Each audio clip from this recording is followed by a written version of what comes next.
Okay.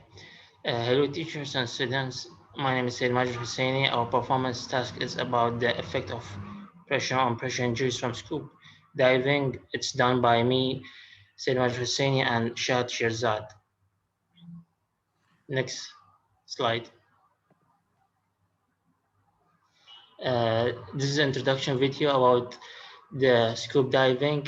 It explains in details about scuba diving, injuries, and the dangers of scuba diving, also how to prevent and be safe.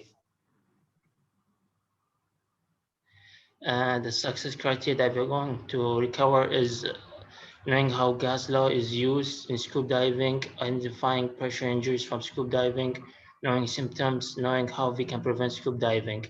We will explain about what are the dangers and causes of injuries. Next. First of all is scuba diving, about how gas law is used in scuba diving.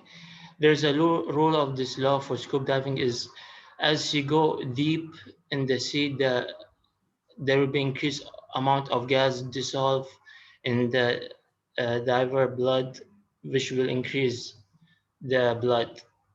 There is a law known as Boyle's law, which has a rule as the pressure of gas increase as its volume decrease, and the pressure of gas decrease as its volumes increases. There's a formula for it, which is P1 V1 equals P2 V2. P is the percent of pressure, V is the volume. Next.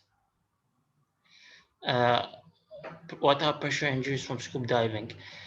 Scuba diving can expose you to high waves or dangerous sea that are very dangerous, that you cannot see, like increasing or decreasing the pressure of water as you breathe air, which can cause injuries that you're unable to balance while diving in the sea.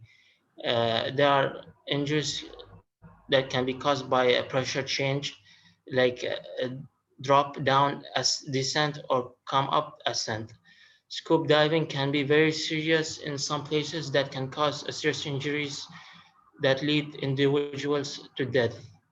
There are three kinds of injuries from pressure. Barotrauma is when your lungs, ears, or dental root can be damaged if you won't balance the pressure between it and surrounding the water.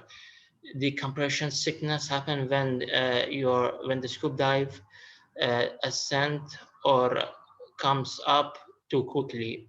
Nitrogen oxides can be caused when brain is filled with nitrogen, that cause someone to be confused, or like he's drunk like alcohol, which can lead to a poor decision that a person cannot choose. So it will lead to a very poor decision.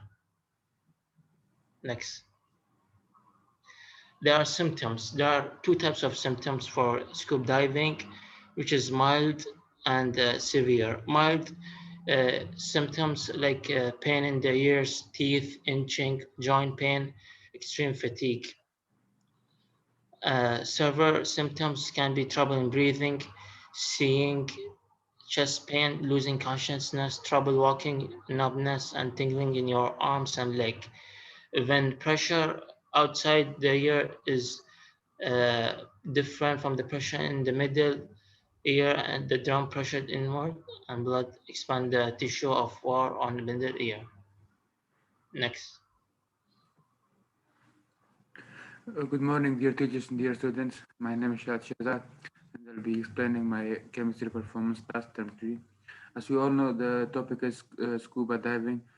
So here, the slide says, how can we prevent scuba injuries? So the best way to prevent scuba injuries is to make sure that you have the proper training and in the right time you use the right thing and you're healthy enough to dive and you don't have any problem like heart problem or anything like this. Sometimes we also need to take some special classes for it, so we should provide like any kind of special injuries, and those injuries can also cause to death. Small thing can make a big effect.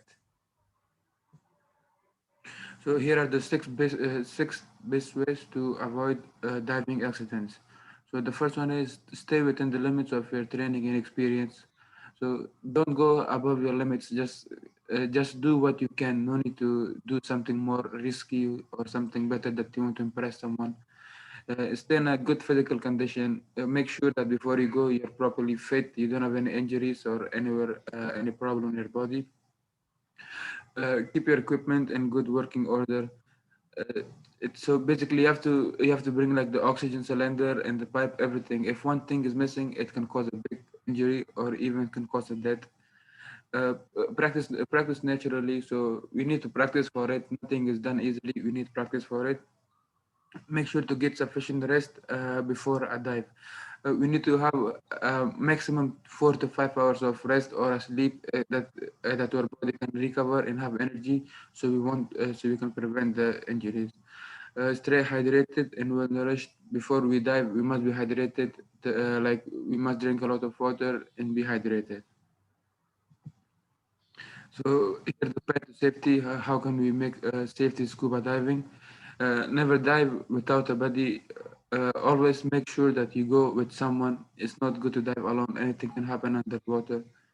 Uh, Never dive if you have a cold or congested in your ears or nose.